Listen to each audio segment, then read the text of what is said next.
It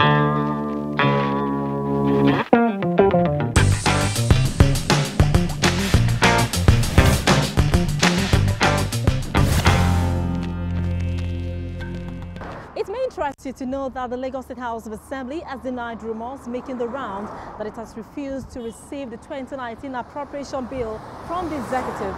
The lawmakers said this recently at the plenary that they are ready to accept the budget but asked the state governor to follow due process in the presentation of the appropriation bill. Hello and welcome to Lagos Parliament. This is how we begin the show this week, and I am Abimbola Agbebi.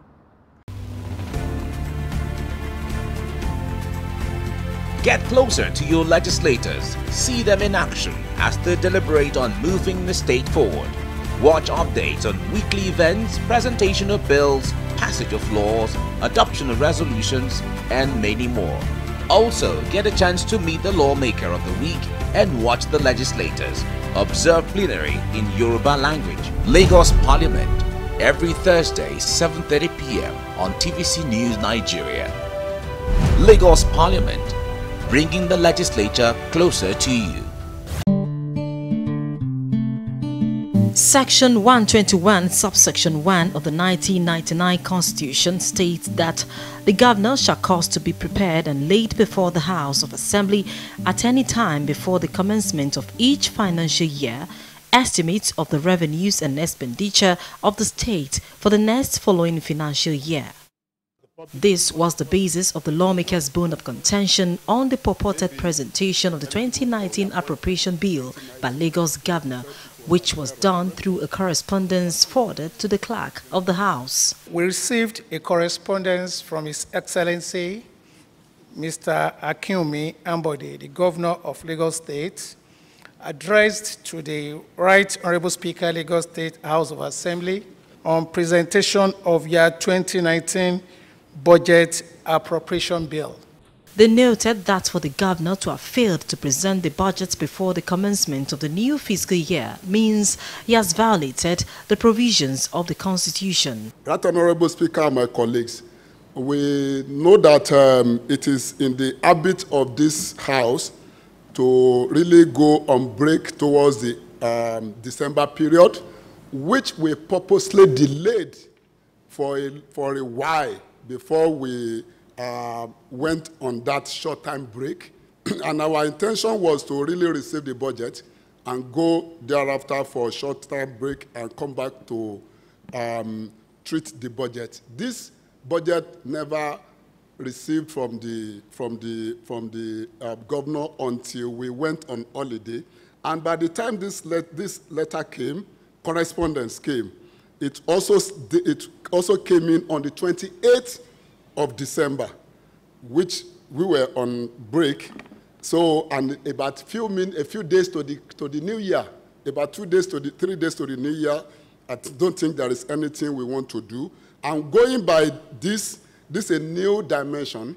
If a correspondence of this nature is coming in, we have a tradition in this house where we always have a date with the governor that will come around and lay the budget before the House. The correspondence titled Presentation of 2019 Appropriation Bill was said to have irregularities in the date, which triggered further questions by the lawmakers. They found appalling the procedure adopted by the executive arm in its presentation, which the lawmakers noted has never happened in the history of the state. In line with Honorable Ogundemu's submission, I listened with rapt attention to the clerk, and he actually referred to that as a correspondence from the governor. And ideally, I know that a correspondence will be read out to members. In the first instance, I don't know why this is not read out, but if what he purported to be a correspondence is the actual budget presentation, then we may excuse him for not reading it. Having said that, Mr. Speaker, the letter was received on 28th of December.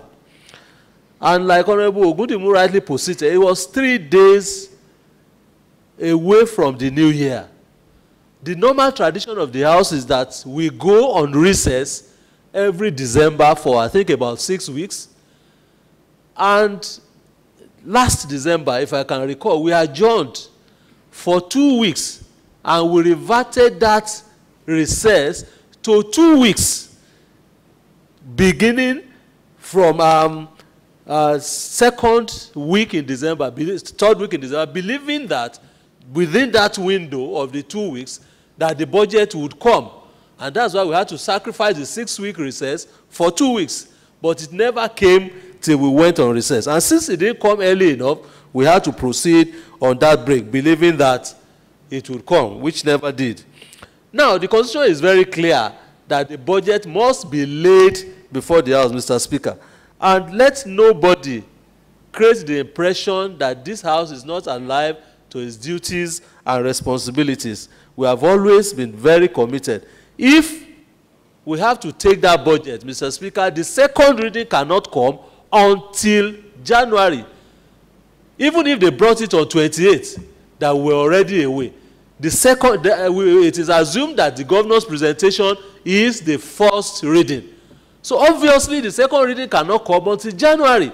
And if the governor has not come to present it before the House, and if they did not bring it early enough before we waited and went on 2 weeks break, there is nothing the House could have done. So I want to use this medium, Mr. Speaker, to say that the House of Assembly, under your leadership, has always and will continue to be responsible and alive to all its responsibilities as stipulated by the Constitution. The issue being raised that has to do with the budget.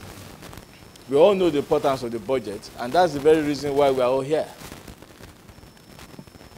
When you look at when you listen to what Honorable Ogunyemi, now, the most important thing here is that the first reading of the budget is being done by His Excellency anytime he presents the budget. And going through the sections of the Constitution, Section 121 and other provisions, is expected to come here before the House and even before the entire Lagos to lay the estimates. Since this is not done yet, I strongly want to believe that the observation raised by Honorable Ogundimu is something that we need to look at critically with a view to ensuring that, you know, the proper procedure of budget presentation is followed. Mr. Speaker, sir, you and I know, sir, that this House has the record for passing of budget when presented on time. In Lagos State, we have been around for some time, and usually the budget is usually presented between October or early November. And it's on record that this House has actually passed the budget before the end of the financial year. And I remember very well, Mr. Speaker, sir, that when we were going on the Christmas break, the House leadership made us understand that we should be on standby if the budget comes on time. But if a letter is coming to the House on the 28th of December, even if we are recalled to come back on the 30th, there was absolutely nothing that can be done before the end of the year, because the letter, according to Mr. Clark, was received on the 28th.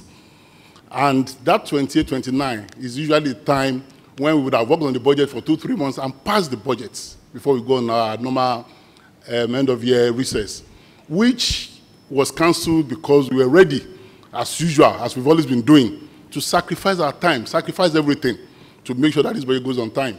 It's a record that we've laid, and it's a record that we want to keep, although this year is gone. Mr. Speaker, I know the leadership will do the right thing and maybe get in touch with Mr. Governor, but if the letter is coming on the 28th, it's got nothing, absolutely nothing. There was nothing we can do, because usually the presentation of the governor usually stands as the first reading.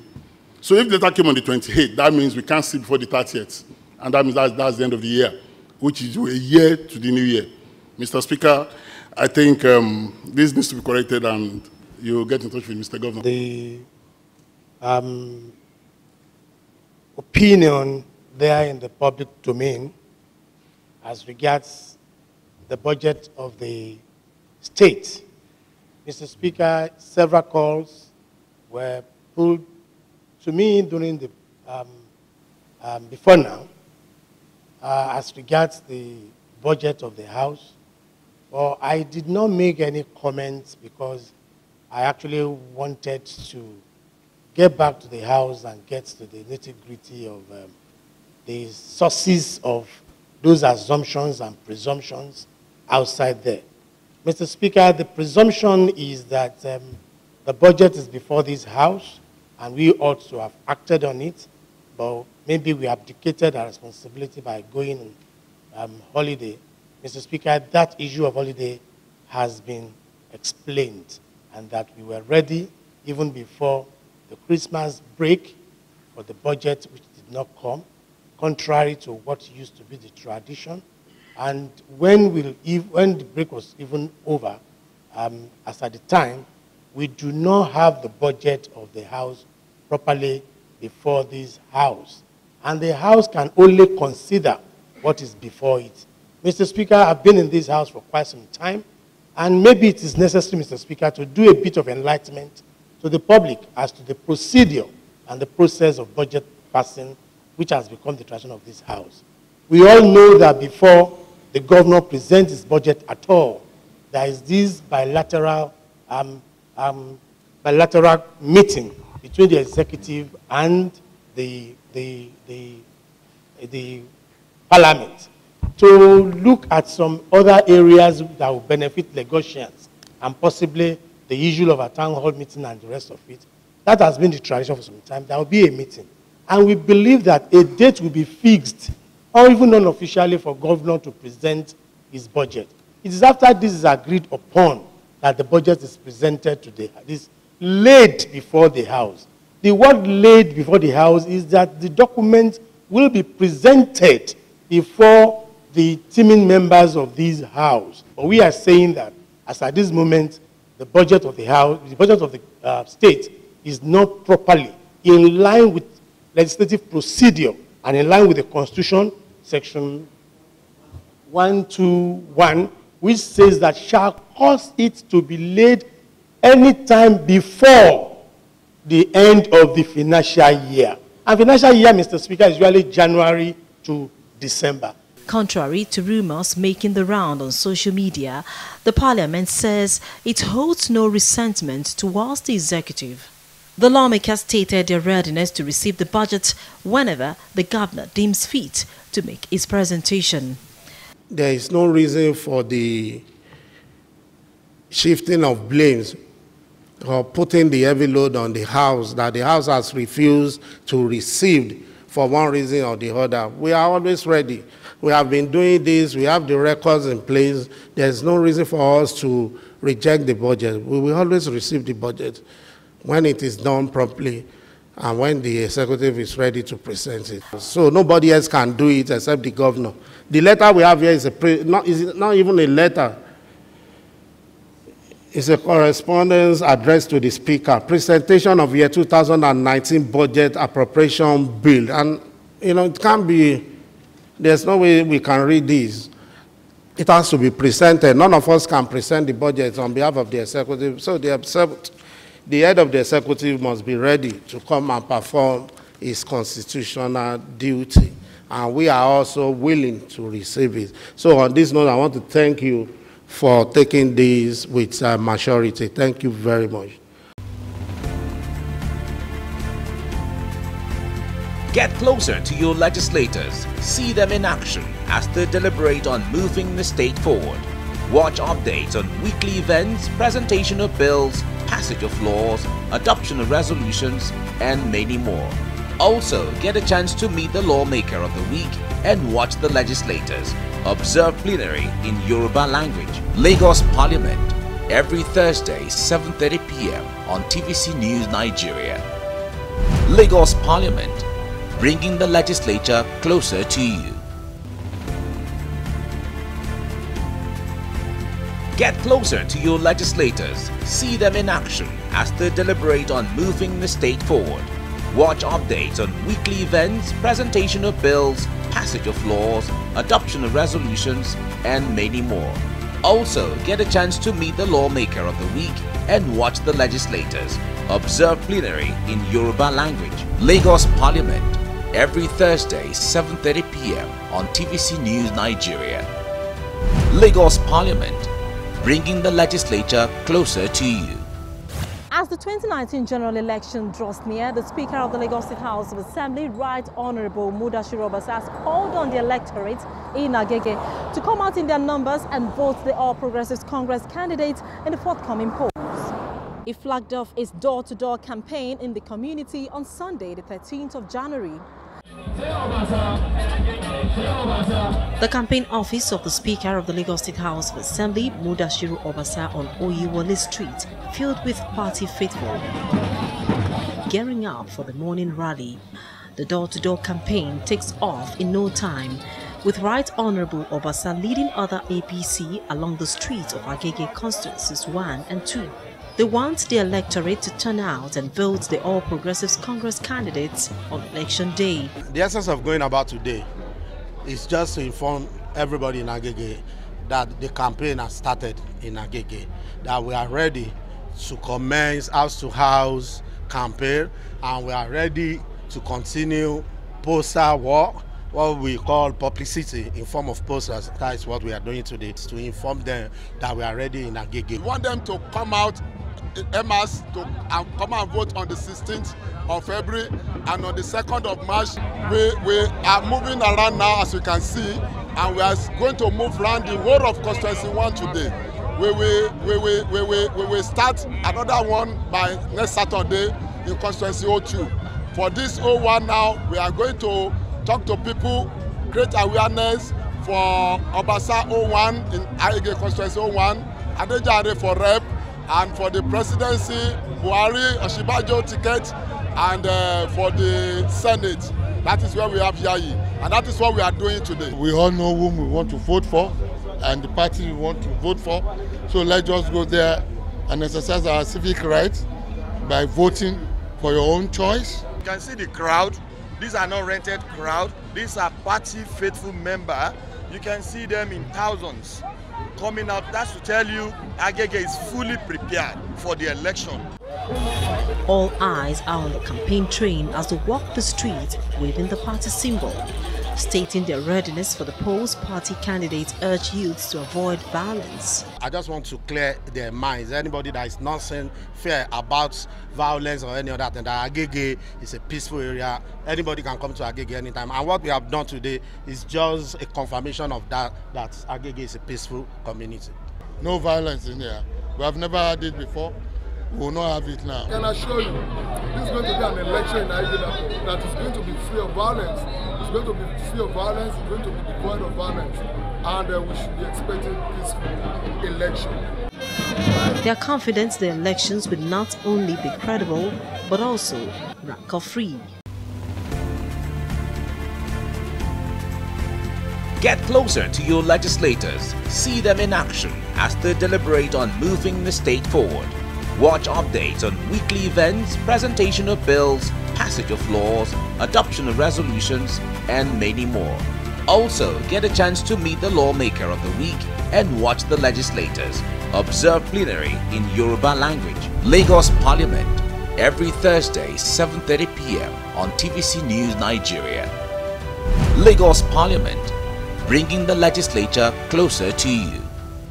Still on the elections, the Speaker has called on Nigerians to go about fulfilling their civic responsibilities as the countdown to the election day begins. He said this while reacting to violence that broke out recently at an APC rally.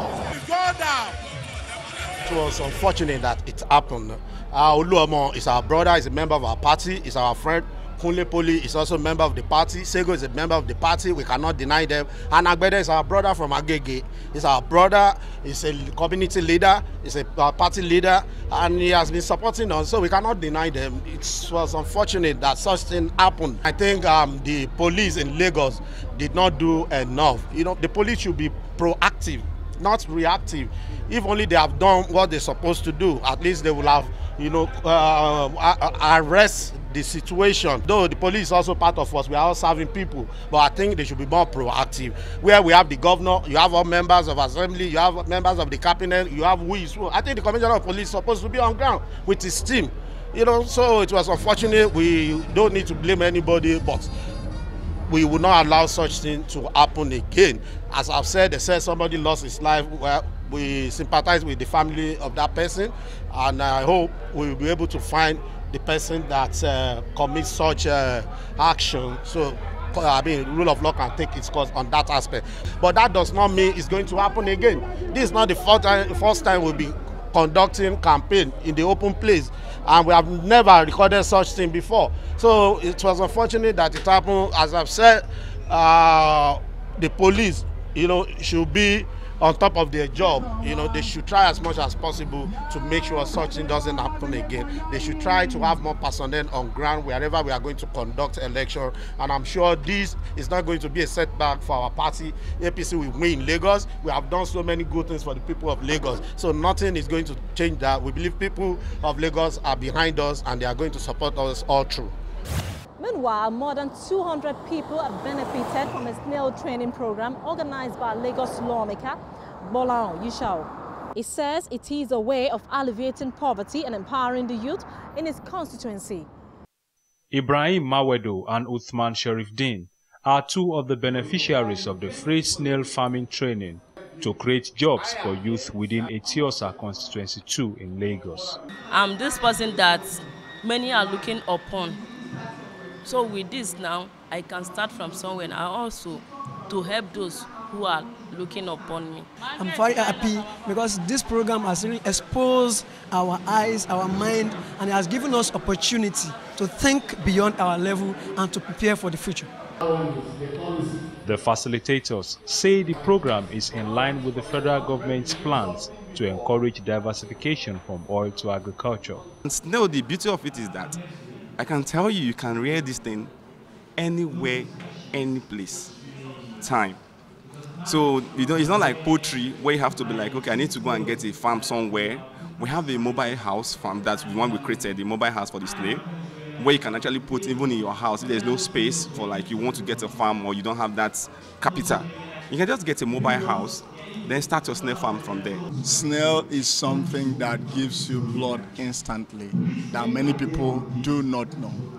Apart from the other health benefits it brings, also economic benefits is very key in snailery, because one snail can give you eggs about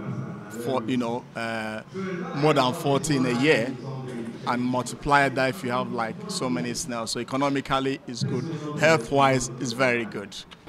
Lagos lawmaker Bola Yishao added that it is a way of encouraging the youth to go into snail farming. The government in general is pushing people towards this farming. Traditionally, people believe farming is only cultivating the land, but there's animal farming, and snail farming happens to be one of them. And something you can even do within your house. Most people, you don't need to leave your profession. You're looking for farming to be an added income to what you're doing. So we're introducing snail farming to people of our constituency. This program is teaching them how to become snail farmers, and they'll be able to earn income from it. Today, 10 people will live with all the amenities they need to go and start their farm. They will need with some snail, the cage which is being prepared downstairs, everything they need to go and start their snail farming. They will live here today. But others as well will continue to support them within our various programs. The business support program will support some people. During the town hall, we support other people too. We'll continue to support because they become one of us. You understand? So we are responsible for them. So their business must grow.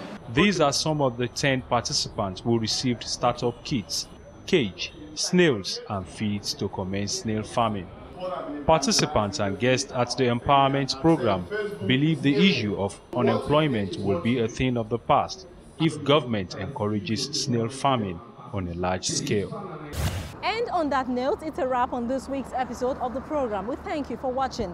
Please join us again next time for another exciting episode. To catch up with previous episodes of the program, log on to www.youtube.com/TVC News Nigeria. I am Abimbola Agbebi. See you next time.